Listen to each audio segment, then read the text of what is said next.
बिस्मिल्लाहिर्रहमानिर्रहीम। अस्सलाम वालेकुम। This is Aftab Ahmed Nasir. जी डे स्टूडेंट, नेक्स्ट एक्सरसाइज हमारे पास 1.18 है। 1.18 एक्सरसाइज स्टार्ट करते हैं। इसमें क्वेश्चन नंबर 1 है, कहता है 30 man repair a road in 56 days by working 6 hour daily. In how many days 45 man will repair the same road by working 7 hours daily. कहता है कि क्वेश्चन नंबर 1 के अंदर कहता है कि एक रोड की बात कर रहा है।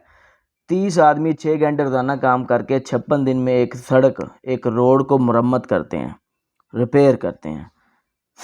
फिर कहता है मालूम कीजिए कि 45 आदमी 7 घंटे रोज़ाना काम करके कितने दिनों में एक सड़क की मरम्मत करेंगे।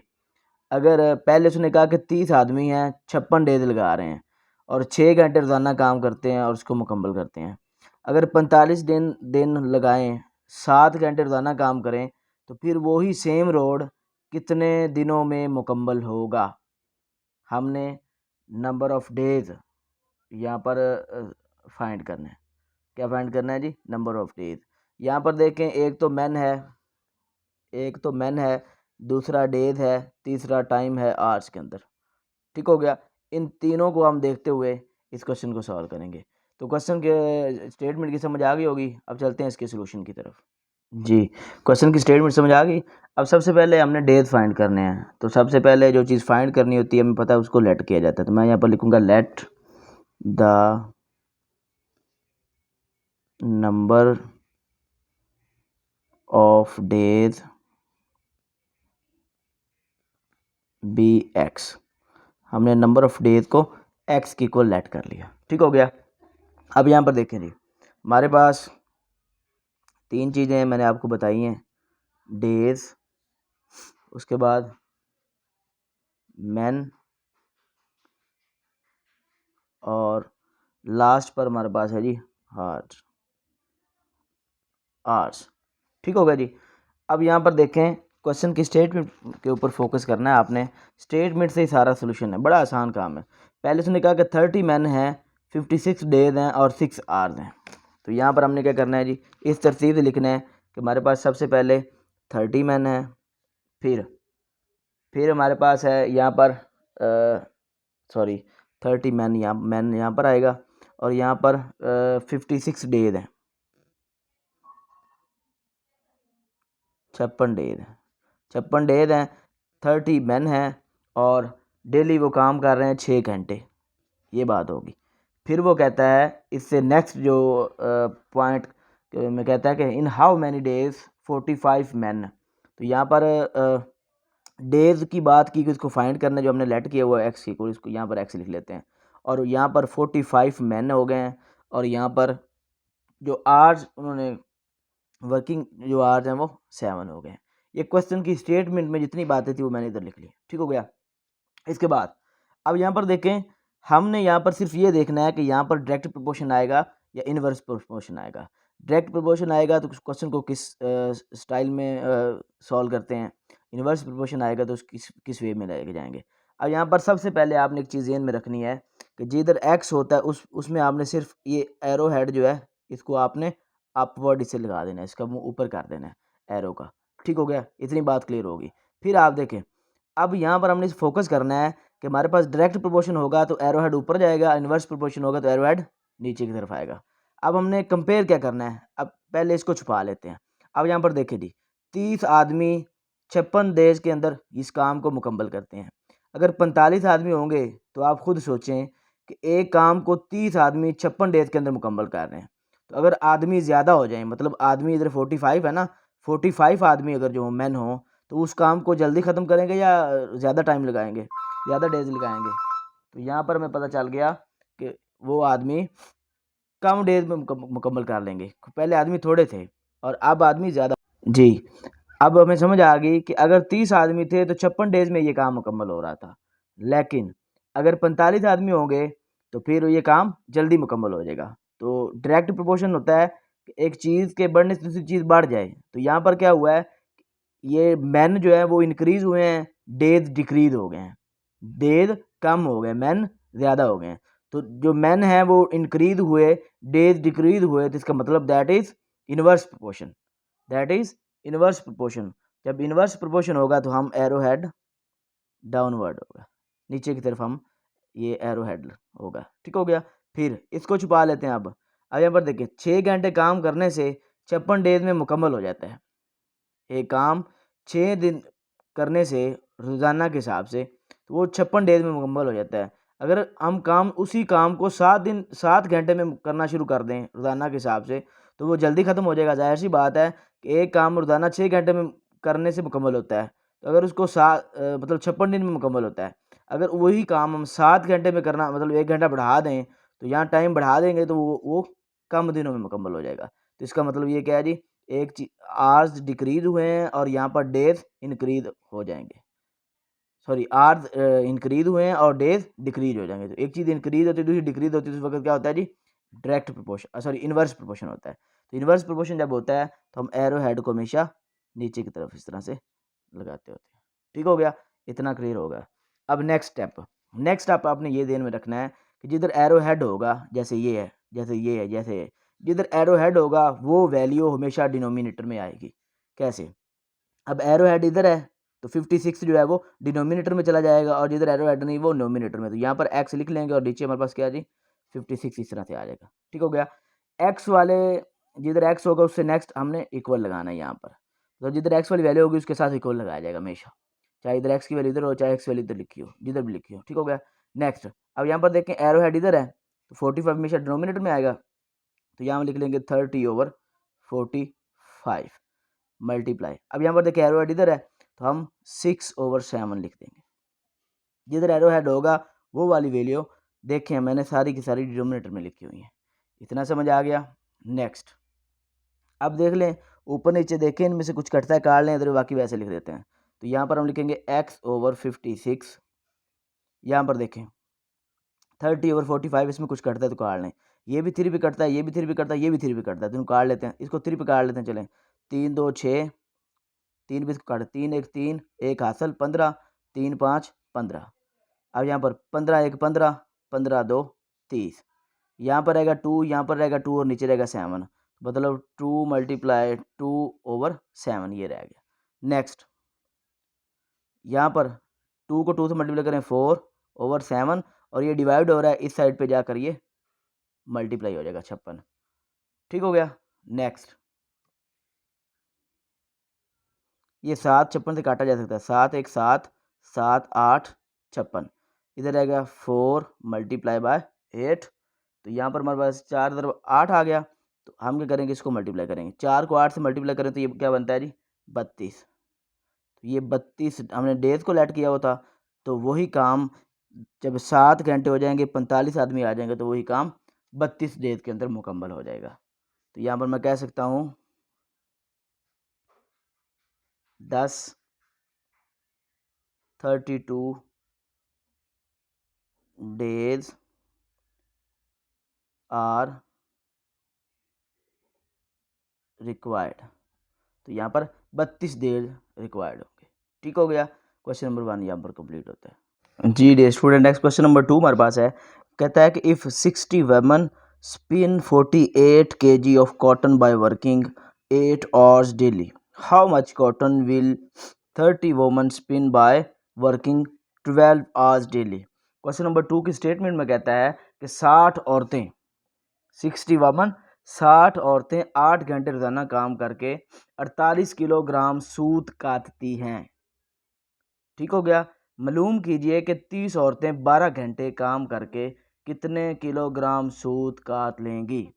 यहाँ पर हमारे पास 3 चीज़ें हैं। पहली बात हमें पता होनी चाहिए कि हमने मालूम क्या करना है। क्या मालूम करना है जी? इसमें हमने वो कॉटन जो है वो हमने फाइंड करना है। ठीक हो गया। ये चीज़ हमारे ध्यान में आ गई। अब देखें इसमें डाटा क्या क्या है। वेमन है हमारे पास, इसमें वेमन है, उसके बाद हमारे पास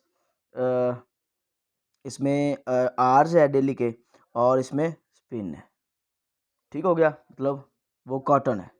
ठीक हो गया। 3 चीज़ें हैं, कॉटन, वुमन और आर्स है। तो सबसे पहले हम जो चीज़ फाइंड करनी होती है उसको लेट कर लेते होते हैं। तो यहाँ पर हमने जो कॉटन है उसको लेट कर लेना है। जो अमाउंट ऑफ कॉटन होगी वो लेट कर लीजिएगी, लिया जाएगा क्योंकि वो केजी के अंदर है। ठीक हो गया, स्टेटमेंट की समझ आ गई। अब चलते हैं इसके सोल्यूशन की तरफ। जी, स्टेटमेंट की आपको समझ आ गई है। अब हमने यहाँ पर लेट करना है जी, जो चीज़ हमने फाइंड करनी होती, सबसे पहला स्टेप हमारा होता है लेट करना। तो हमने फाइंड करना है जी amount of cotton, cotton kg के अंदर वो फाइंड करनी है।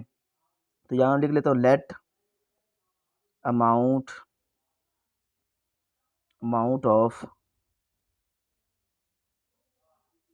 कॉटन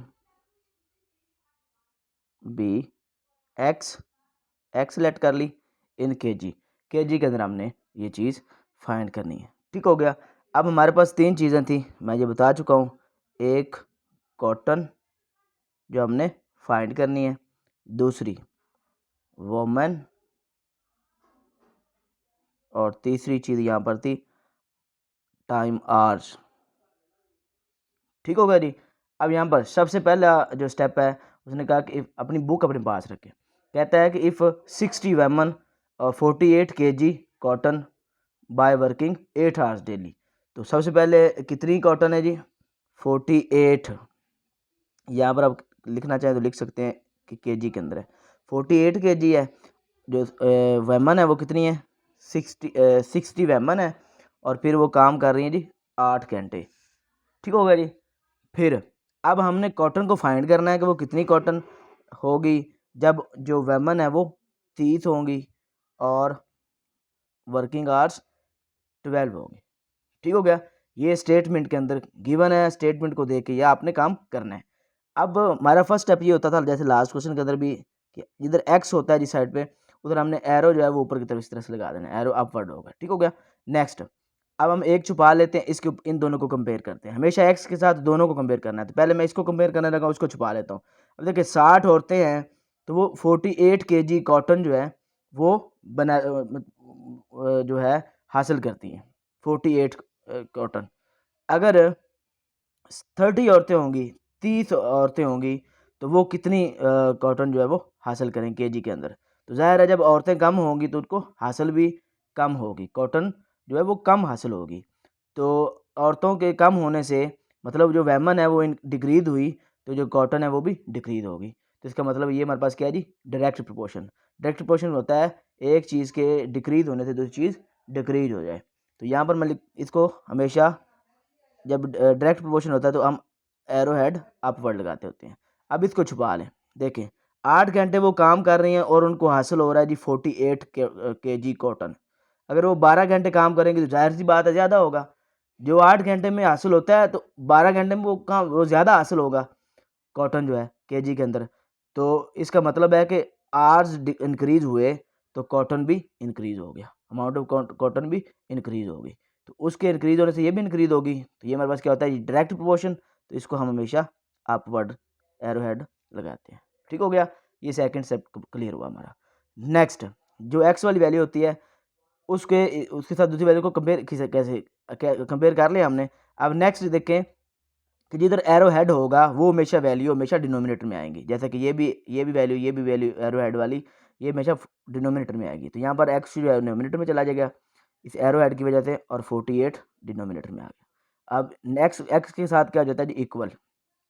ठीक हो गया। नेक्स्ट, इसको हम लिखेंगे 30/60, और यहाँ पर मल्टीप्लिकेशन का साइन, ये भी एरो हेड ऊपर है तो इसको हम लिखेंगे 12/8। ठीक हो गया जी।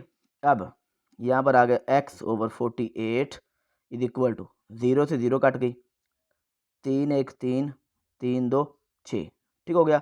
इसी तरह 2 पर ये भी कटता है, 2 पर कट, 2 4 8 2 6 12, फिर 2 2 4 2 3 6। अब ऊपर 1 रह गया, ऊपर 3 रह गया, इधर 2 रह गया, इधर भी 2 रह गया। तो यहाँ पर 1 को 3 से मल्टीप्लाई करेंगे तो 3 आ जाता है, और नीचे 2 और 2 आ गया तो 2 को 2 के साथ मल्टीप्लाई इस तरह से करवा के लिख लेंगे। ठीक हो गया जी। इतनी समझ आ गई होगी। Next, x is equal to, अब यहाँ पर 3/2 को 2 से मल्टीप्लाई किया 4 आ गया, ये इधर डिवाइड हो रहा है, इस साइड पे आएगा तो ये मल्टीप्लाई होगा, क्योंकि हमें x चाहिए होता है, x हमने लेट किया हुआ है तो ये उधर ले जाएंगे। ठीक हो गया। अब यहाँ पर इसको भी काटे, 4 पे काटे, 4 1 4 4 1 4 4 2 8, यहाँ पर रह गया 3 और 12, इसको मल्टीप्लाई करवा लेंगे। 3 को 12 से मल्टीप्लाई करें तो ये बनता है 36। तो हमने फाइंड क्या करना था? कॉटन। तो कॉटन यहाँ पर क्या है जी? कॉटन आ गई 36 kg। तो यही हमें रिक्वायर था कि हमने फाइंड करना है। तो यहाँ मैं लिख सकता हूँ 10 वुमन विल स्पिन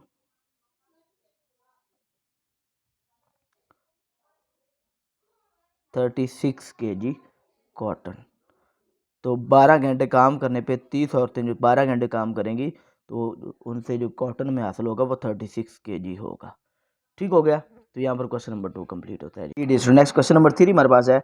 इसमें कहता है if the price of a carpet 8 metre long and 3 metre width is ₹6,288 what will be the price 12 metre long and 6 metre wide white carpet. इसमें कहता है क्वेश्चन नंबर 3 की स्टेटमेंट पे फोकस करें। बड़ा आसान क्वेश्चन है ये। कहता है कि एक 8 मीटर लंबे और 3 मीटर चौड़े कालीन की कीमत 6,288 रुपये है। ठीक हो गया। बताइए 12 मीटर लंबे और 6 मीटर चौड़े कालीन की कीमत क्या होगी। हमने उनकी प्राइस फाइंड करनी है। तो यहाँ पर हमें पता चल गया कि लॉन्ग भी है, जो है लंबाई भी है, चौड़ाई भी है और रुपीज़ भी दिए गए, प्राइस भी है। हमने लेंथ भी है, विड्थ भी है और प्राइस है। तो यहाँ पर हमने प्राइस फाइंड करनी है। तो सबसे पहले जो चीज़ हम फाइंड करते होते हैं उसको लेट कर लेते हैं। 3 चीज़ों पे बहस होगी। तीसरी चीज़ हमने फाइंड करनी है प्राइस। ठीक हो गया जी। तो चलिए स्टार्ट करते हैं इसका सोल्यूशन। क्वेश्चन की समझ आ गई आपको। अब हम सब यहाँ पर लेट कर लेते हैं कि हमने फाइंड करना है यहाँ पर प्राइस फाइंड करनी है। तो हम पहले उस चीज़ को लेट कर लेते होते हैं जिसको फाइंड करना हो। तो यहाँ पर लिखेंगे let the price of carpet be X rupees. हमने लेट कर लिया। ठीक हो गया। अब यहाँ पर 3 चीज़ें हमारे पास गिवन है। एक तो हमारे पास है जी प्राइस, दूसरी चीज़ हमारे पास गिवन है यहाँ पर लेंथ। क्वेश्चन जो अपने सामने रखें बुक, फिर ज़्यादा समझ आएगी इस चीज़ की। और यहाँ पर जो विड्थ है वो भी गिवन है। तीसरी चीज़ विड्थ है हमारे पास। अब सबसे पहले देखें जी 6,288 रुपये का जो कलीन मिल रहा है, जो कारपेट मिलता है, उसकी लेंथ 8 है और 3 मीटर उसकी विड्थ है। ठीक हो गया जी। दूसरी बात, हमने प्राइस फाइंड करनी है किसकी, जिसका जिस कारपेट की लेंथ जो है वो 12 मीटर होगी और उसकी जो विड्थ है वो 6 मीटर होगी। ये स्टेटमेंट को देखते हुए मैंने ये इतना पोर्शन कर लिया। अब इससे नेक्स्ट वाला जो पोर्शन होगा वो हम खुद से करेंगे। जैसे कि एक्स जिधर आ जाता है, जिसको हम एरो है उसको ऊपर की तरफ लगा देते होते हैं, एरो हेड जो ऊपर की तरफ बढ़ता है। अब यहाँ पर कंपेयर करना है एक्स को इसके साथ और एक्स वाली वैल्यू को इसके साथ। पहले हम इसके साथ कंपेयर करते हैं, लास्ट वाले छुपा लेते हैं। अब देखें एक कलीन जो है उसकी 8 मीटर लेंथ हो तो वो 6,288 रुपये का आता है। उसकी प्राइस ये है। अगर 12 मीटर उसकी लेंथ होगी तो जाहिर सी बात है वो ज़्यादा कॉस्टली होगा, ज़्यादा उसकी प्राइस ज़्यादा बन जाएगी। 8 मीटर उसकी लेंथ हो तो इतने का आता है, तो 12 मीटर तो वो ज़्यादा का आएगा। तो एक लेंथ इंक्रीज़ हुई तो प्राइस भी इंक्रीज़ हुई। इसका मतलब है कि ये हमारे पास डायरेक्ट प्रोपोर्शन है। इसको एरो हेड ऊपर की तरफ लगाएंगे। ठीक हो गया। अब इसको छुपा लेते हैं। यहाँ पर देखें 3 मीटर जो है उसकी विड्थ है, चौड़ाई है, तो उसकी प्राइस है 6,288। अगर उसकी चौड़ाई 6 मीटर हो जाएगी तो इसका मतलब उसकी प्राइस भी बढ़ जाएगी। इसके इंक्रीज़ होने से ये भी इंक्रीज़ हो गया, तो दैट इज़ डायरेक्ट प्रोपोर्शन। तो यहाँ पर मैं लगा लेता हूँ एरो हेड। ठीक हो गया। अब नेक्स्ट स्टेप हमारा क्या होता है, जिधर जिधर एरो हेड होता है उसको हम डिनोमिनेटर में वैल्यू को लिखते होते हैं। तो यहाँ पर लिखेंगे x over 6,288 is equal to x के बाद हमने इक्वल लगाना हमेशा। फिर अब एरो हेड इधर है तो यहाँ पर लिखेंगे 12 ओवर 8 और यहाँ पर 6 ओवर 3, 6 ओवर 3। जिधर एरो हेड होगा वो हमेशा नीचे की तरफ लगाएंगे। ये हमने लिख लिया। ठीक होगा जी। नेक्स्ट अब हम देखते हैं जी 6,288 जो कटता है काट ले, बाकी वैसे लिख दें। जैसे कि 3 1 3 3 2 6, 2 1 2 2 4 8। ठीक हो गया। 4 1 4 4 3 12, 3 आ गया तो 3 को हम वैसे लिख लेते हैं। अब यहाँ पर ये इधर डिवाइड हो रहा है तो नेक्स्ट स्टेप हम क्या करेंगे, ये इधर डिवाइड इसको दूसरे साइड पे ले जाएंगे। तो इसको उधर ले जाएंगे तो ये से मल्टीप्लाई हो जाएगा। 6288 से मल्टीप्लाई हो गया। तो यहाँ पर इसको मल्टीप्लाई करवा लेते हैं। 3 8 24 4 हासिल 2, 3 8 24 और 2 26 6 हासिल 2, 3 2 6 और 2 8, 3 6 18। तो ये हमारे पास रुपीज़ 18,864 ये इसकी कॉस्ट आ जाएगी। जब उस कारपेट की विड्थ चौड़ाई जो है वो 6 मीटर होगी और लंबाई 12 मीटर होगी, तो उस वक्त उसकी जो कॉस्ट आएगी वो ये आ जाएगी रुपीज़ 18,864, 18,864। तो यहाँ पर मैं कह सकता हूँ 10 प्राइस ऑफ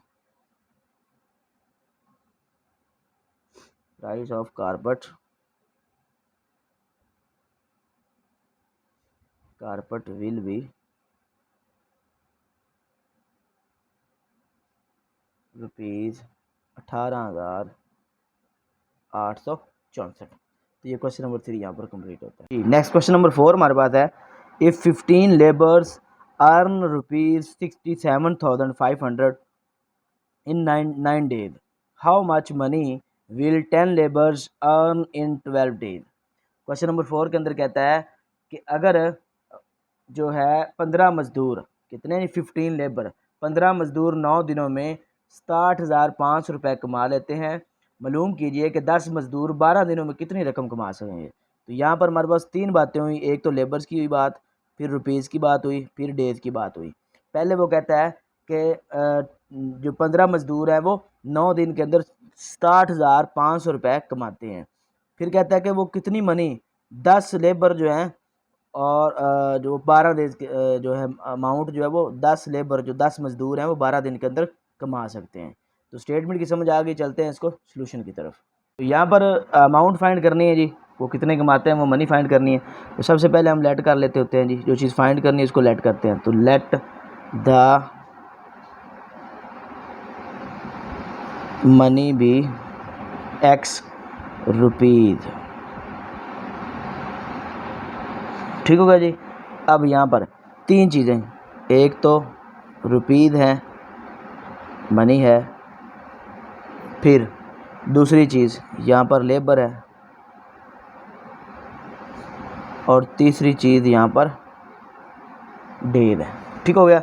सबसे पहली बात अगर क्वेश्चन के ऊपर गौर करें तो वो कहता है कि 67,500 रुपीज़ वो कमाते हैं, पर कितने मज़दूर हैं जी, 15 मज़दूर हैं और 9 दिन लगा रहे हैं, ठीक हो गया। फिर वो कहता है रुपीज़ फाइंड करें, मनी फाइंड करें, जबकि मज़दूर 10 हैं और दिन वो लगा रहे हैं 12, ठीक हो गया। ये सेकंड स्टेप कंप्लीट हो गया। ये सारी बातें बुक्स के स्टेटमेंट के अंदर लिखी हुई थी। अब यहाँ पर सबसे पहले जो एक्स है, एक्स वाली साइड, एक्स वाले में उस पर एरो हेड ऊपर की तरफ लगा देते हैं, ये चीज़ क्लियर होगी। नेक्स्ट, अब एक्स वाला जो है इसको इसके साथ कंपेयर करना, फिर एक्स वाले को इसके साथ कंपेयर करना है। इसको छुपा लेते हैं। यहाँ पर देखें 15 मज़दूर जो है वो 67,500 रुपये कमाते हैं, 10 मज़दूर कितने कमाएंगे, कम कमाएंगे। 15 लोगों की मजदूरी बन रही है 67,500 मज़दूरों की, और 10 मज़दूरों तो ज़ाहिर उनकी मजदूरी कम बनेगी। एक चीज़ के डिक्रीज होने से दूसरी डिक्रीज होगी, दैट इज़ डायरेक्ट प्रोपोर्शन। इसका हम एरो हेड अपवर्ड की तरफ होता है। इसको छुपा लें। 9 दिन के अंदर वो 67,500 कमाते हैं, अगर दिन 12 लगाएंगे तो जाहिर सी बात है वो ज़्यादा कमाएंगे। तो एक चीज़ इंक्रीज हुई, दूसरी भी इंक्रीज होगी, मतलब डेज इंक्रीज हुए, रुपीज़ भी इंक्रीज हो गया, दैट इज़ डायरेक्ट प्रोपोर्शन। तो हम अपवर्ड हमेशा एरो हेड अपवर्ड होगा, ठीक होगा जी। इतना क्लियर हो गया। नेक्स्ट जो इसका थर्ड स्टेप हमारे पास होता है कि हमने क्या करना होता है, जिधर एरो ऐड होते हैं उनको हमेशा डिनोमिनेटर में वैल्यू को लिखा होता है। तो यहाँ पर x ओवर 67,500, एक्स वाली जो वैल्यूज होती है उसमें इक्वल आ जाता है साथ, फिर यहाँ पर 10/15 मल्टीप्लाई यहाँ पर 12/9, ठीक होगा जी। अब इनको सॉल्व करते हैं। x ओवर 67,500 इनको डिवाइड कर लेते हैं, ऊपर नीचे अगर होता है तो ये भी 3 पे डिवाइड होता है, तो ये भी 3 पे, तो करें 3 3 9, 3 4 12। नेक्स्ट, ये 5 पे डिवाइड होता है, ये भी 5 पे होता है, करें 5 3 15, 5 2 10। ऊपर नीचे आपको कटता नहीं है, तो हम वैसे लिख लेंगे। 2 को 4 से मल्टीप्लाई करें 2 4 8, 3 को 3 से मल्टीप्लाई करेंगे 3 3 9। ऊपर नीचे कटता नहीं है। हम अब नेक्स्ट एक्स फाइंड करने जा रहे हैं, तो ये तो डिवाइड हो रहा है, इसको दूसरी साइड पे ले जाएंगे, तो यहाँ पर आ गया 8 ओवर 9। इसको इधर से उधर लेके जाएंगे तो ये 67,500 इधर मल्टीप्लाई हो जाएगा, ठीक हो गया। अब ऊपर नीचे देखें कटता है, काट लें इधर, बाकी वैसे छोड़ देते हैं। तो यहाँ पर आ जाएगा x, इसको 3 पे काटें, 3 3 9, इसको भी 3 पे काट सकते हैं, 3 2 6, 3 2 6 एक हासिल 15, 3 5 15 और 2 0 वैसे आ गई। फिर इसको 3 पे काट सकते हैं, 3 1 3, 3 7 21 हासिल 1 15, 3 5 15, 2 0 वैसे आ गई। यहाँ रह गया 8 और यहाँ रह गया 7500, इसको हम वैसे लिख लेते हैं। अब नेक्स्ट इसको मल्टीप्लाई करवा लेते हैं, यहाँ पर इसको इससे मल्टीप्लाई करें 7500 के साथ, तो 8 सिफर सिफर 8 सिफर सिफर 8 5 40 0 हासिल 4, 8 7 56 और 4 60। तो वो जो 12 दिन के अंदर 10 मजदूर जो होंगे वो 60,000 रुपये कमाएंगे, रुपीज़ 60,000 इतने रुपीज़ कमाएंगे। ठीक हो गया जी, तो यही हमने फाइंड करना था। क्वेश्चन नंबर 4 यहाँ पर कंप्लीट होता है। नेक्स्ट क्वेश्चन नंबर 5 हमारे पास, इसमें कहता है 70 men can complete a wall of 150 metres long in 12 days। How many men will complete the wall of length 600 metre in 30 days। Question number 5 के अंदर कहता है 70 आदमी हैं, 70 मैन है, 70 आदमी हैं, 150 मीटर लंबी दीवार को 12 दिनों में मुकम्मल कर लेते हैं। 600 मीटर लंबी दीवार 30 दिनों में कितने आदमी मुकम्मल करेंगे? स्टेटमेंट समझ आ गई होगी कि 70 आदमी हैं, वो 150 मीटर लंबी दीवार को 12 दिनों में मुकम्मल कर लेते हैं। 600 मीटर लंबी दीवार 3 दिनों में कितने आदमी मुकम्मल कर लेंगे 30 दिनों के अंदर? ठीक हो गया जी। अब यहाँ पर हमने फाइंड करना है जी मैन। तो सबसे पहले हम मैन को लेट करेंगे, फिर हम इसको सॉल्व करेंगे। स्टेटमेंट की आपको समझ आ गई होगी, 3 बातें हुई, मैन है, वाल है और डेज है। ठीक हो गया जी। अब हमने मैन फाइंड करना है, तो मैं यहाँ पर लिख लूँगा late the number of man B X. ठीक होगा जी, हमने एक्स के इक्वल उसको लेट कर लिया, मैन जो अपने फाइंड करने हैं। तो यहाँ पर मैं लिखूँगा पहले मैन, 3 बातें हुई यहाँ पर, मैन है, वाल है और फिर वाल जो है वो यहाँ पर मीटर्स के अंदर है, ये भी आपने ध्यान में रखना है। तो तीसरी बात यहाँ पर डेज। ठीक हो गया। सबसे पहले इसने बात की, बुक्स अपने सामने रखें।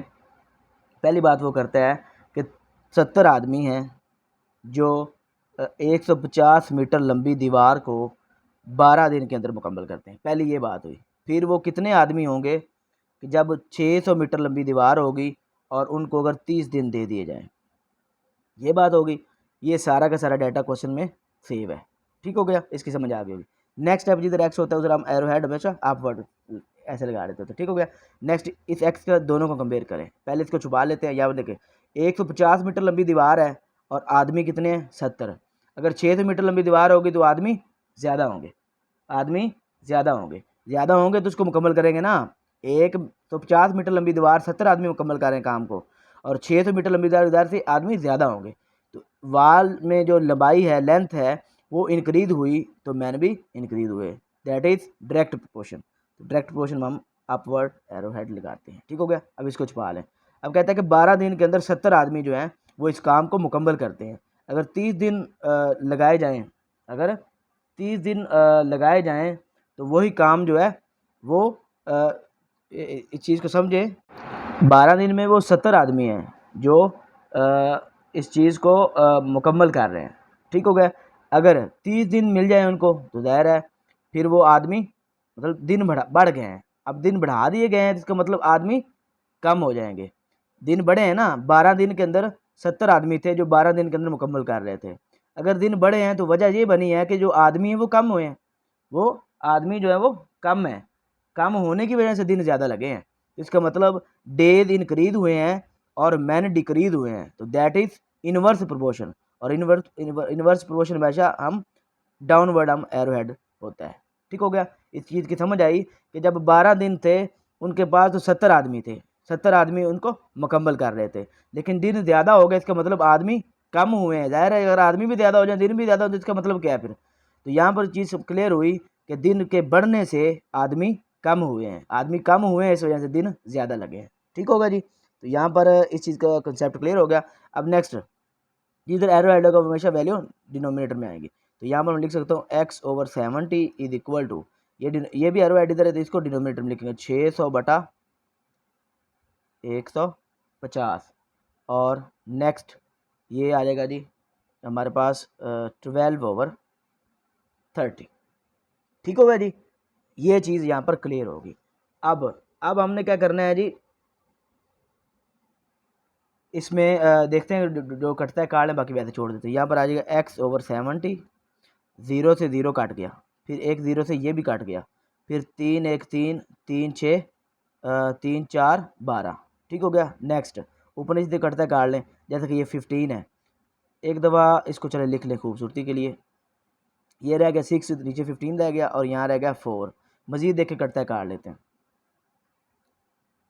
तो ये भी कटता है 3 पे, 3 5 15, 3 2 6।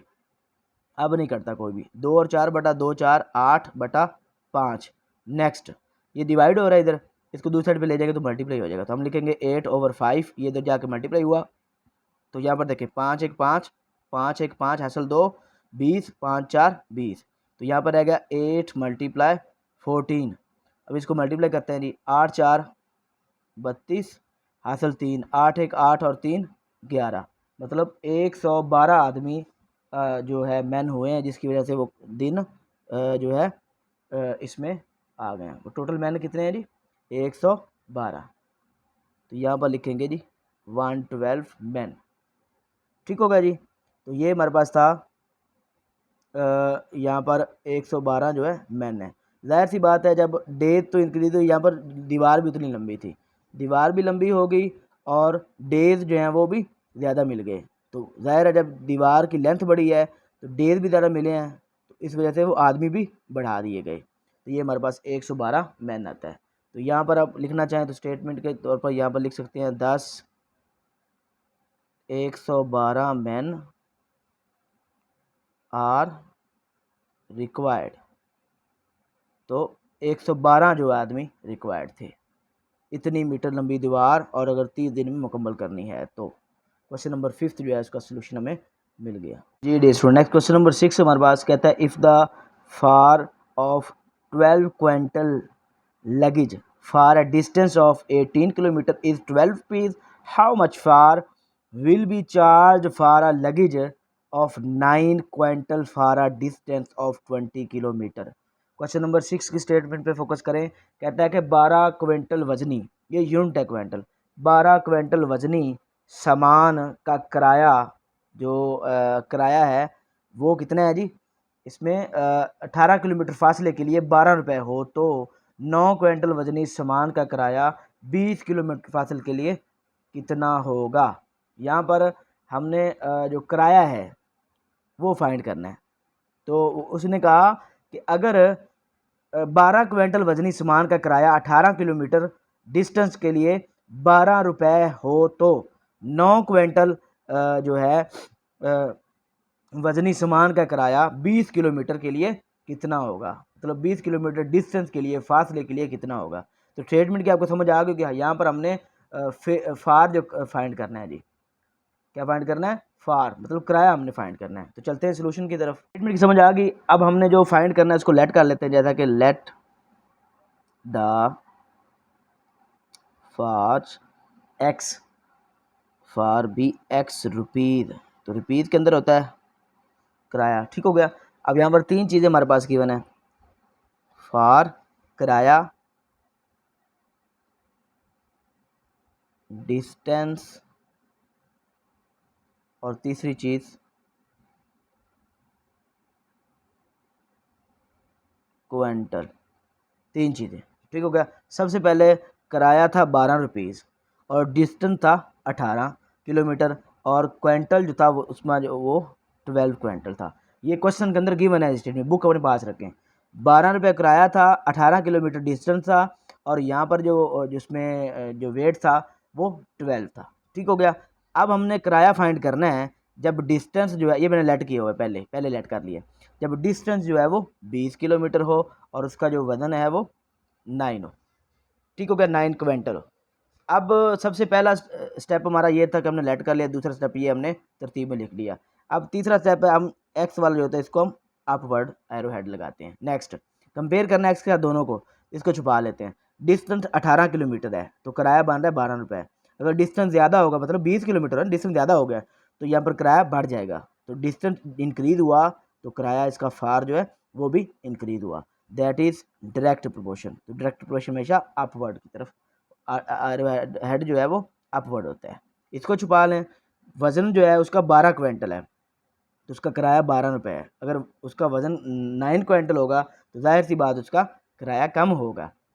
तो दैट इज़ डायरेक्ट प्रोपोर्शन। तो डायरेक्ट प्रोपोर्शन हमेशा अपवर्ड होता है। ठीक है, नेक्स्ट स्टेप, थर्ड स्टेप ये हो गया। अब फोर्थ स्टेप हमारा ये होता है, जिधर एरो हेड होता है वो हमेशा वैल्यू डिनोमिनेटर में आती है। जैसे तीनों वैल्यू एरो हेड वाली डिनोमिनेटर में आएगी, तो यहाँ पर लिखेंगे x/12 और यहाँ पर लिखेंगे इक्वल।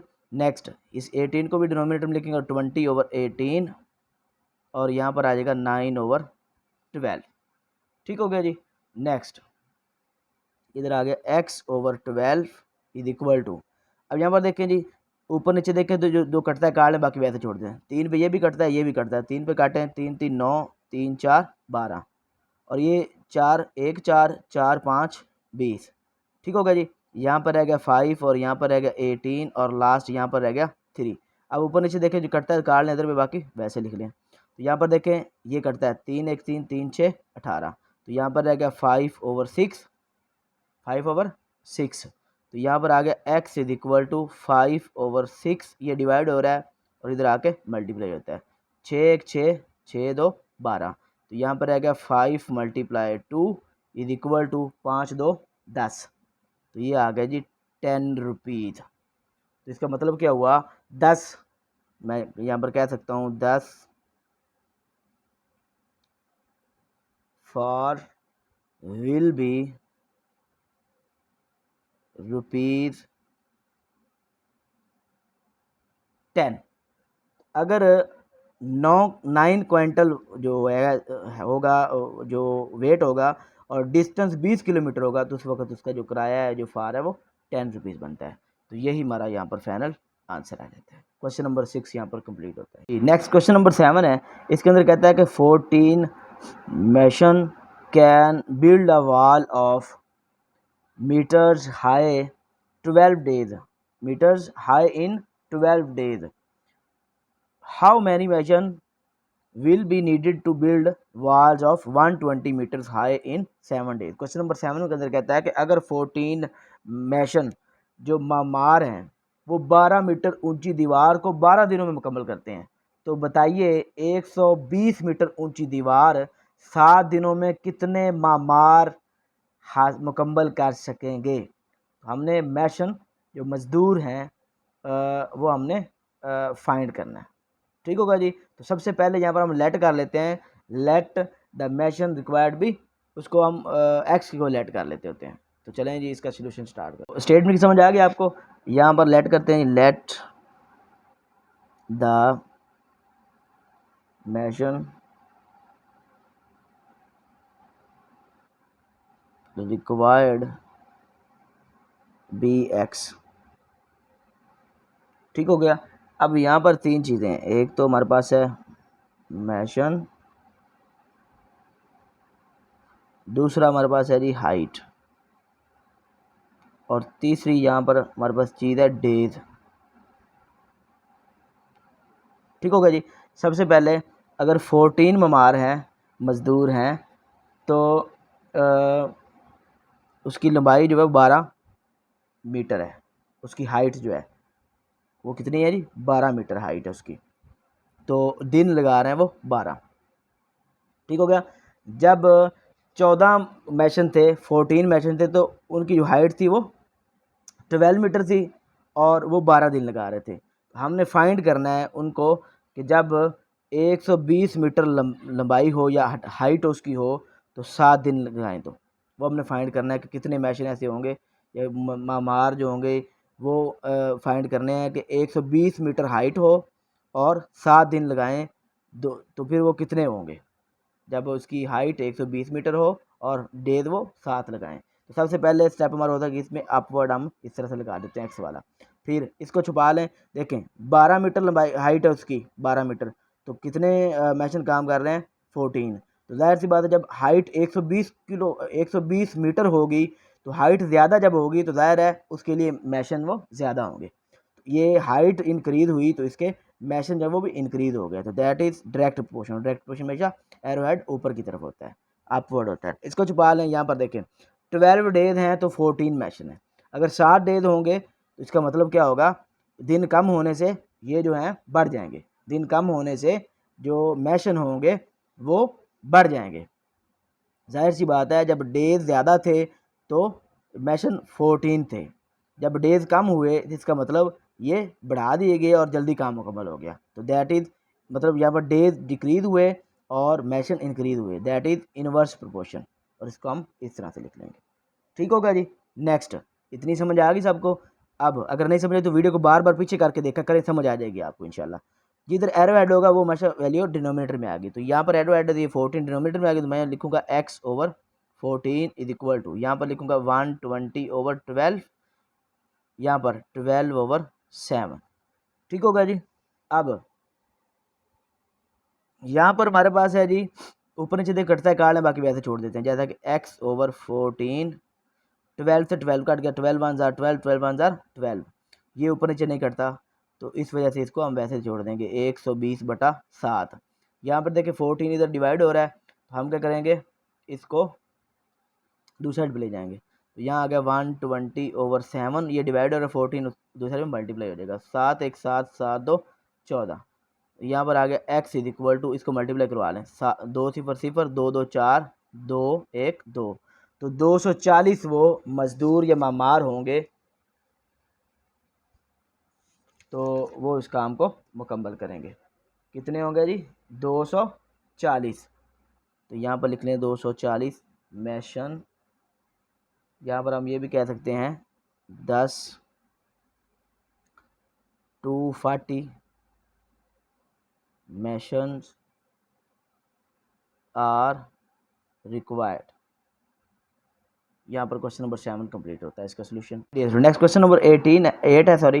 कहता है कि 15 machines prepare 360 sweaters in 6 days, 3 machine get out of order, how many sweater can be prepared in 10 days by the remaining machine. Question number 8 की स्टेटमेंट फोकस करें। बड़ा आसान क्वेश्चन है, जैसे हमने लास्ट क्वेश्चन किया सेम वैसे, इसमें कोई नई बात नहीं है।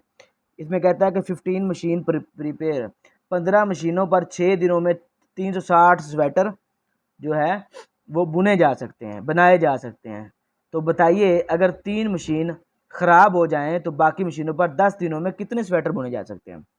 यहाँ पर सिर्फ एक नई बात हुई है कि 3 मशीनें ख़राब हुई हैं, उसमें से बाकी जो स्वेटर हम स्वेटर बनाने हैं, जब 3 मशीन तो ख़राब हो गई, टोटल 15 थी, 15 में से 3 निकाले 12 रह गई, 12 मशीनें 10 दिन के अंदर कितने स्वेटर बनाएंगी, इतनी सी बात है। तो स्टेटमेंट की समझ आ गई, चलते हैं सोल्यूशन की तरफ। स्टेटमेंट की समझ आ गई होगी आपको, इसका सोल्यूशन स्टार्ट करते हैं। सबसे पहले जो चीज़ हमने फाइंड करनी होती है उसको हम लेट करते होते हैं। तो यहाँ हमने स्वेटर जो बनाने हैं वो हमने देखने हैं कि अगर 10 दिन मिल जाए तो 12 मशीनों में स्वेटर कितने मिलेंगे। तो वो हम यहाँ पर लेट कर लेते हैं, लेट द नंबर ऑफ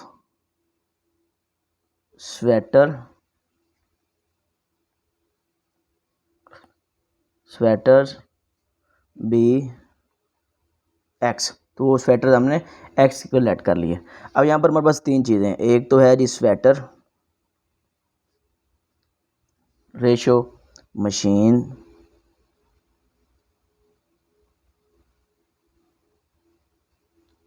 और रेशो डेज। ठीक हो गया, 3 चीज़ें यहाँ पर हमारे पास। स्वेटर कितने हैं जी, 360 स्वेटर जो हैं वो 15 मशीनें जो हैं वो बनाती हैं 6 दिन के अंदर। ये स्टेटमेंट के अंदर गिवन है, स्टेट अपनी बुक्स अपने पास रखें कि 360 स्वेटर जो हैं 15 मशीन्स प्रिपेयर इन 6 डेज। ठीक हो गया, ये कंसेप्ट क्लियर हो गया। अब नेक्स्ट वो कहता है कि क्वेश्चन अपने सामने रखें, कहता है कि how many sweater can be prepared in 10 days. अगर 10 दिन मिल जाए तो कितने स्वेटर प्रिपेयर किए जा सकते हैं अगर 3 machine get out of order. अगर 3 मशीनें ख़राब हो जाएं तो 15 में से 3 मशीनें ख़राब हो जाएं तो पीछे रह गई 12 मशीनें, तो वो कितने स्वेटर बुनी जा सकते हैं 10 दिन के अंदर बनाए जा सकते हैं। तो वो स्वेटर हम लेट कर लेते होते हैं। ठीक हो गया। सबसे पहले हम इसको अपवर्ड की तरफ एरो हेड लगा लेते हैं। पहला ये स्टेप हो गया। फिर यहाँ पर देखें, इसको कंपेयर करना है इसके साथ और इसको कंपेयर करना है इसके साथ, एक छुपा लेते हैं। अभी हम देखें 15 मशीन है 360 स्वेटर बनाती हैं। 15 मशीन 360 स्वेटर बनाती हैं। अगर 12 मशीनें होंगी तो जाहिर सी बात है कम स्वेटर बनाएंगी। 15 मशीन है ना, 360 स्वेटर बना रही हैं वो, और 12 मशीनें होंगी तो वो जाहिर सी बात है कम मशीनें बनाएंगी, कम स्वेटर बनाएंगी। मशीनें कम हो गई तो इसका मतलब स्वेटर भी कम हो गए, तो इसका मतलब डिक्रीज हुआ है machines, number of machine decrease हुई हैं, तो इसका मतलब नंबर ऑफ़ स्वेटर भी डिक्रीज होंगे। तो एक चीज़ के डिक्रीज हो दूसरी चीज़ डिक्रीज हो जाए तो वो हमारे पास क्या होता है जी, डायरेक्ट प्रोपोर्शन। तो वो हमारे से अपवर्ड की तरफ हम एरो हेड लगा लेते होते हैं। ठीक हो गया। अब इसको छुपा लें। 6 दिन के अंदर 360 स्वेटर बनते हैं। अगर 10 दिन मिल जाए उन्हीं मशीनों को, 10 दिन मशीनों को मिल जाए तो वो कितने स्वेटर बनाए जा सकते हैं? ज़्यादा। 6 दिन के अंदर 360 बनते हैं तो 10 दिन होंगे, जाहिर सी बात है ज़्यादा होंगे।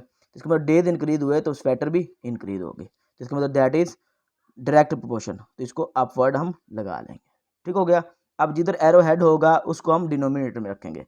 तो यहाँ पर हमारे पास देखें, ये ऊपर वाली ये भी एरो हेड इधर है, इधर है, इधर, ये सारी वैल्यू डिनोमिनेटर में आ जाएंगे। तो यहाँ पर लिखेंगे x/360 is equal to, x के बाद में इक्वल लगाएंगे, फिर एरो हेड इधर 15 है तो यहाँ पर आ जाएगा 12/15 मल्टीप्लाई 10/6। अब यहाँ पर देखिए ऊपर नीचे तो कटता है, काट ले, बाकी वैसे लिख दें। तो x/360, यहाँ पर 6 1 6 6 2 12, 15 है, उधर 10 से काटा जा सकता है 5 पे, 5 3 15, 5 2 10, यहाँ पर आ गया 2 × 2/3। नेक्स्ट x, और इसको मल्टीप्लाई करें 2 2 4 4/3, ये डिवाइड हो रहा है 360, इधर आके मल्टीप्लाई हो जाएगा 360। काटें जी, 3 1 3 3 1 3 3 2 6, और यहाँ पर 0 रह गई। 4 × 120 आ गया, तो 4 को 120 से मल्टीप्लाई करें, 4 0 0 4 2 8 4 1 4। तो 10 दिन के अंदर 12 मशीनें जो हैं वो 480 स्वेटर तैयार करेंगी। तो यहाँ पर लिख सकते हैं 480 स्वेटर। ठीक हो गया। तो यहाँ पर स्टेटमेंट के तौर पर मैं कह सकता हूँ 10 480 sweaters can be prepared. 480 sweater बुने जा सकते हैं, कैन बी प्रीपेयर्ड। ये हमने क्वेश्चन नंबर 8 जो है इसका सोल्यूशन कंप्लीट हमें मिल गया। नेक्स्ट हमारा क्वेश्चन नंबर 9 है, सेकंड लास्ट क्वेश्चन कहता है 1440 men had sufficient food for 32 days in a camp. How many men may leave the camp so that the same food is sufficient for 40 days when the ration is increased by 1/2 times? और साथ उसने hint भी दे दिया है। आप hint के तौर पर इसको सॉल्व करेंगे। हिंट आपको मिला हुआ है, क्वेश्चन जब पेपर होगा, कोई टेस्ट होता है तो ये हिंट आपको साथ मिलेगा। इस हिंट से हम क्वेश्चन को सॉल्व करेंगे। तो क्वेश्चन नंबर 9 की स्टेटमेंट को समझे, कहता है कि 1440 आदमियों के लिए 32 दिन की खुराक काफ़ी है। इसने कहा कि 1440 जो आदमी हैं had sufficient food for 32 days in a camp. तो 1440 जो आदमी हैं उनके लिए 32 दिन की खुराक काफ़ी है। ठीक हो गया। दूसरी बात वो कहता है कि कितने आदमी चले जाएं खुराक 40 दिन के लिए काफ़ी हो, जबकि खुराक 1/1/2 गुना ज़्यादा कर दी गई हो। अब इस क्वेश्चन पे अगर फोकस करें तो कम्प्लीटली हमें माइंड में नहीं आती ये बात, लेकिन यहाँ पर अगर देखें इसके हिंट में देखें तो वो कहता है the first element food is 1, मतलब जो फूड है वो 1 है फर्स्ट एलिमेंट के तौर पर, और सेकंड देखें तो वो 3/2 है। मतलब एक दफ़ा फूड ये है और सेकंड देखें तो ये है। इसका क्या मतलब है? तो चलते हैं इसकी सॉल्व करते हैं। यहाँ पर एक चीज़ जो हमने फाइंड करनी है वो हमें पता चल गया कि नंबर ऑफ़ मैन, हमने जो है मैन फाइंड करने हैं कि वो कितने जो है आदमी होंगे। ठीक हो गया। पहले हमें ये चीज़ का क्लियर हो गया कि हमने आदमी फाइंड करने हैं, मैन फाइंड करने हैं, और उसके लिए ये दो फर्स्ट एलिमेंट में फूड मिली है और सेकंड एलिमेंट में फूड मिली हुई है, 1 और 3/2। और यहाँ पर हमारे पास क्या है जी, 3 चीज़ें, एक मैन है, फिर फूड है, फिर डेज है। ठीक हो गया जी। चलें जी स्टार्ट करते हैं सोल्यूशन। सबसे पहले हम लेट कर लेते हैं कि हमने नंबर ऑफ़ मैन फाइंड करना है। तो यहाँ पर मैं लिखूँगा let the number of man is equal to x। मैंने नंबर ऑफ़ मैन को x के इक्वल रख लिया। ठीक हो गया। अब यहाँ पर तीन चीज़ों के बीच में रेशो है। एक तो हमारे पास मैन है, दूसरा फूड है और तीसरा हमारे पास यहाँ पर डेज है। ठीक हो गया। अब सबसे पहले उसने कहा कि हमारे पास जो मैन है वो 1440 है और फर्स्ट एलिमेंट के तौर पर जो हिंट में बताया गया है खुराक कितनी है जी 1 है। मैं हिंट दोबारा दिखा देता हूँ। हमारे पास सबसे पहले उसने कहा कि 1440 मैन हो गए, 32 डेज हैं, मतलब यहाँ पर मैन ये है और डेज 32 हैं और फूड जो फर्स्ट एलिमेंट के तौर पर है वो हमारे पास 1 है। फिर दूसरी बात, फिर उसने कहा कि 40 डेज हैं और फूड दी गई है 3/2 और यहाँ पर मैन कितने होंगे। तो यहाँ पर वो कहता है मैन हमने फाइंड करना है, मैंने लेट किया हुआ एक्स इक्वल रखेंगे और यहाँ पर फूड जो है वो 3/2 है। 3/2 है तो इसको आप 1.5 भी लिख सकते हैं। अगर 3/2 लिखना चाहे तो वो भी कोई इशू नहीं है, आप लिख सकते हैं, कोई इशू नहीं है। और डेज कितने हैं जी 40 डेज। अब यहाँ पर देखिए सबसे पहले एक्स वाला जो होता है इसको हम डायरेक्ट पोर्शन के तौर पर अपवर्ड एरो हेड लगा देते होते हैं। सेकंड इसको छुपा लें। यहाँ पर देखिए फूड एक है, फूड एक है, मतलब एक फूड है तो 1440 आदमी है। एक फूड है, अब एक एलिमेंट के तौर पर यूज़ हुआ है, आप समझ लें 1 किलो, मैं फ़र्ज़ कर रहा हूँ 1 केजी फूड है। ठीक हो गया। तो आदमी कितने हैं 1440। अगर फूड 1.5 केजी हो तो इसका मतलब है आदमी कम हुए तो फूड जो है इतने दिन के लिए काफ़ी होगी ना। पहले उसने कहा कि फूड जो है वो मैंने 1 केजी उसने नहीं कहा, मैं समझाने के लिए कह रहा हूँ कि 1 केजी फूड हो, खुराक हो तो 1440 या 1 केजी नहीं करना, 1 मन कर लेते हैं। ठीक हो गया। तो 1 मन जो है ना अगर फूड हो, खुराक हो तो 1440 आदमियों के लिए काफ़ी है। ठीक हो गया। फिर अगर 1.5 मन अगर फूड होती है तो इसका मतलब है कि वो आदमी कम हो गए हैं, वो आदमी कम हो गए हैं। आदमी के कम होने की वजह से वो जो है जो फूड जो है वो बड़ी है यहाँ पर, क्योंकि पहले एक मन थी फिर 1.5 मन हो गई, समझाने के तौर पर 1.5 मन हो गई, इसका मतलब फूड बढ़ गई है। फूड उस वक्त ही बढ़ती है जब आदमी कम हो जाए, आदमी अगर बढ़ेंगे तो फूड तो कम होगी। तो यहाँ पर हमें पता चल गया कि फूड बढ़ी है, मतलब पहले 1 मन थी फिर 1.5 मन हो गई, तो इसका मतलब बंदे कम हुए हैं। तो इसका मतलब फूड इंक्रीज हुई है और मैन डिक्रीज हुए हैं। तो ये हमारे पास क्या होता है इनवर्स प्रोपोर्शन, ये एरो हेड हमेशा डाउनवर्ड होता है। अब इसको छुपा लें। 32 डेज के लिए 1440 मैन की खुराक मौजूद है, मतलब 1440 जो आदमी है उनको 32 दिन के लिए खुराक मौजूद है। अगर 40 दिन की खुराक मिल गई है तो इसका मतलब है कि वो आदमी कम हुए हैं, खुराक बढ़ी है ना। पहले 32 दिन की वो कह रहा है कि मौजूद है 1440 आदमियों के लिए, अगर खुराक 40 दिन की होगी इसका मतलब उसमें से कुछ आदमी नहीं रहे, उसमें से कुछ आदमी नहीं है। तो इसका मतलब डेज इंक्रीज हुए, डेज इंक्रीज हुए और मैन जो है वो डिक्रीज हो गए यहाँ पर। तो एक चीज़ के इंक्रीज होने दूसरी डिक्रीज होती है, तो इसका मतलब दैट इज इनवर्स प्रोपोर्शन। तो इसको भी हम एरो हेड डाउनवर्ड लगाएंगे। ठीक हो गया, इतनी समझ आ गई। अब देखिए जीरो एरो हेड होता है उसको हमेशा डिनोमिनेटर में लिखते हैं। यहाँ पर आ गया x over 1440 is equal to, इधर एरो हेड है तो यहाँ पर 1 ओवर 1.5 मल्टीप्लाई, इधर एरो हेड नीचे है तो इसको ऐसे लिख देंगे 32/40। ठीक हो गया। नेक्स्ट हमारे पास क्या है जी एक्स ओवर 1440, ऊपर नीचे देखिए कटता है, काट लेते हैं। 2 पर कटता है, 2 2 4 0, 2 1 2, 1 हासिल 6 2 12, फिर 2 पर काटे 2 1 2 0, फिर 2 पर 2 8 16, फिर 2 पर काटें 4 2 8 5 2 10, यहाँ पर रह गया 4 और डिनोमिनेटर में रह गया 1.5 ज़रब 5। ठीक हो गया।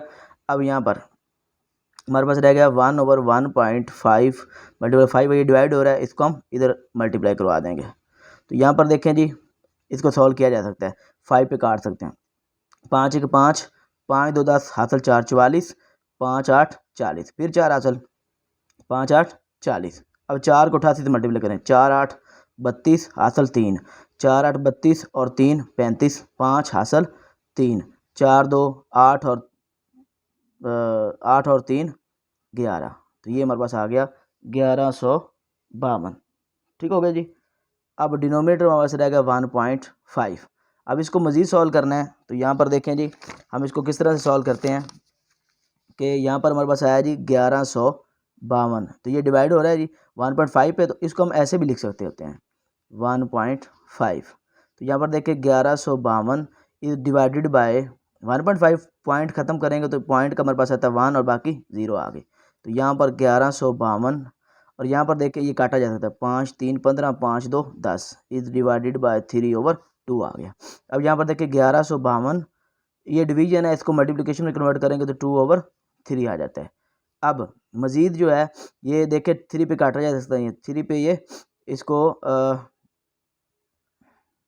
3 पे काटें, अगर ये 3 पे नहीं कटेगा तो फिर इसको 2 से मल्टीप्लाई करवा लें। 3 पे काटें 9 और 25 24 और ये 3 पे काटा जा सकता है 3 1 3 3 3 9 हासिल 2 25 3 8 24 हासिल 1 12 3 4 12। यहाँ पर आ गया 384 ज़रब 2, इसको मल्टीप्लाई करें 2 4 8 2 8 16 6 हासिल 1 2 3 6 और 1 7 768 इसका आंसर आ गया 786। अब यहाँ पर उसने ये जो खुराक है 40 डेज़ के लिए है, ये खुराक किसके लिए जी 40 डेज़ के लिए। तो यहाँ पर मैं कह सकता हूँ this food is sufficient for 7 6 8 men for 40 days.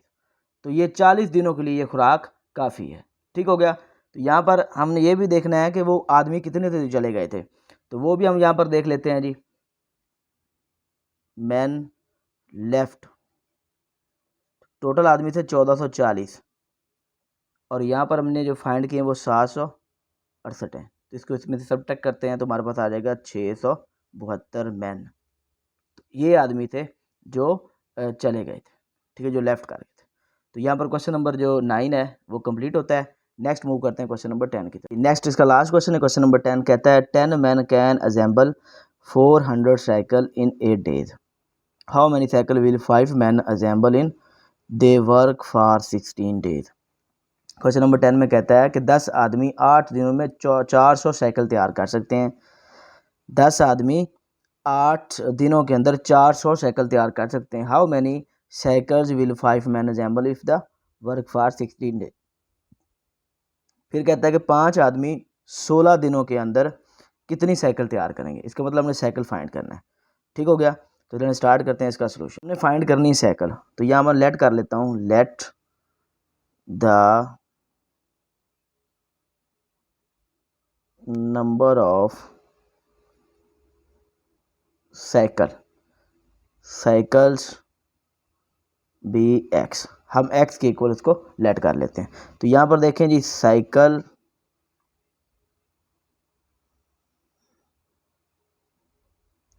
Days man, ठीक हो गया। 3 चीज़ें यहाँ पर। अब साइकिल 400 तैयार करनी है, दिन उनके पास 8 हैं और आदमी कितने हैं जी 10। ये स्टेटमेंट के अंदर लिखा हुआ है, अपनी बुक अपने पास रखें। अब साइकिल फाइंड करें जी कि अगर 16 दिन मिल जाएं 5 आदमियों को तो वो कितनी साइकिल तैयार करते हैं, ये फाइंड करना है हमें।